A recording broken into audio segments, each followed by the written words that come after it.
guys, this is the banded monster walk. So you're gonna slide your booty band on about mid-thigh.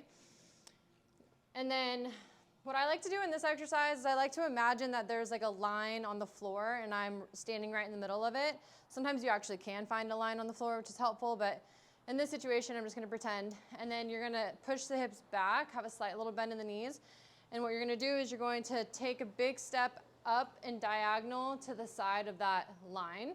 Okay, so we'd be here, and then we're gonna go all the way to the other side of the line, big step. So, or like if you had like a mat on the floor, you could imagine going from one side of the mat to the other side of the mat, or you're really just taking a step in a diagonal forward position, and then you're gonna do them back as well.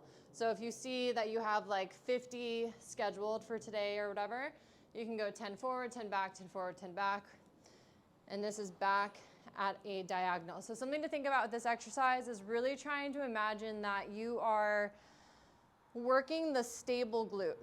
So what that means is if I'm taking a step with this leg is stable.